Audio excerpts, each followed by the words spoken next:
اعوذ باللہ من الشیطان الرجیم، بسم اللہ الرحمن الرحیم۔ پیارے دوستو، وہ نا ایک چھوٹی سی بات کرنے لگی ہوں۔ وہ نا ایک اسٹوڈنٹ سے بات ہوئی تو اس نے مجھے کہا کہ میم آپ کو فلاں یاد ہے؟ تو فلاں کا میں ایک فرضی نام لے لیتی ہوں۔ کہتے ہیں آپ کو اسفندیار یاد ہے؟ تو میں نے کہا ہاں یاد ہے نا۔ تو پھر اس نے اسفندیار کی تصویر بھی سینڈ کر دی۔ تو کہتے ہیں میم یہ آپ کو پتہ ہے نا کہ یہ آپ ان کی فیوریٹ ٹیچر تھی اس کی، اور یہ آپ سے بہت زیادہ محبت کرتا تھا۔ میں نے کہا ہاں مجھے یاد ہے نا۔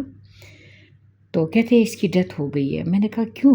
میں بڑی دل میرا ایسے دہل گیا نا۔ ویسے ڈیتھ سے تو خیر نہیں، لیکن یہ کہ وہ بچہ بھی بہت زیادہ پیارا چھوٹا سا، مطلب ابھی اس کی ایج ہوگی وہی 21-22 سال نا۔ تو میں نے کہا کیا کس طرح اس کی ڈیتھ ہوئی ہے، یا تھوڑا بڑا ہوگا 25-26 سال کا۔ تو میں نے کہا کس طرح اس کی ڈیتھ ہو گئی ہے؟ تو کہتے ہیں میم وہ اس کو ایڈز ہوا، ایڈز سے۔ وہ ایڈز والی بات تو اور مجھے پریشان کر گئی۔ میں نے کہا اس کو ایڈز کیسی ہوا؟ یہ تو بہت زیادہ مطلب ایک بہت فرشتوں جیسا پاک باز میرا پیارا بچہ نا۔ تو کہتے ہیں میم اس طرح ہوا نا کہ اس کو کوئی بخار تھا یا کوئی ایسی کوئی چھوٹی موٹی بیماری ہوگی، تو یہ ایک فلاں ہاسپٹل میں گیا۔ انہوں نے جب اس کو انجیکشن لگایا تو وہ سرنج گندا تھا۔ سرنج جو ہے وہ انہوں نے کسی ایڈز کا استعمال شدہ سرنج تھا، ایڈز والوں کا، کسی ایڈز والے پہ استعمال شدہ تھا۔ تو مجھے شدید دکھ ہوا۔ مجھے رابندر ناتھ ٹیگور کا قول یاد آتا ہے۔ رابندر ناتھ ٹیگور کہتے ہیں کہ محتاط لوگ کم نقصان اٹھاتے ہیں، محتاط لوگ کم نقصان اٹھاتے ہیں۔ تو میرا دھیان گیا، میرا بڑا بھائی جب بچوں کو باربر کی شاپ پہ بھی بھیجتا ہے نا، تو وہ نیا بلیڈ ان کو مطلب ساتھ لے کے جا کے ان سے کہتا ہے کہ یہ والا یوز کریں ان کے بالوں پہ نا، بلیڈ سے سرنج۔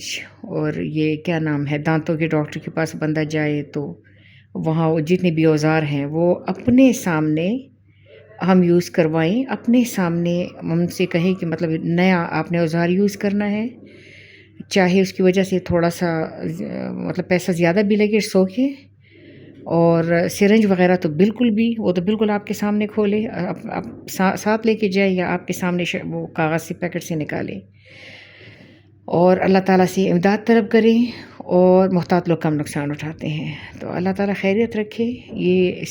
اب یہ جو میرا پیارا بچہ ہے، یہ اسٹوڈنٹ میرا، یہ ایڈز سے مر گیا۔ مجھے پتہ ہے کہ وہ شریف ہے، اس کے پیرنٹس کو پتہ ہے، اس کے دوستوں کو پتہ ہے، لیکن یہ کہ ایڈز کی بیماری ایسی ہے کہ ہم کس کس کو بتائیں گے کہ وہ کتنا اچھا لڑکا تھا۔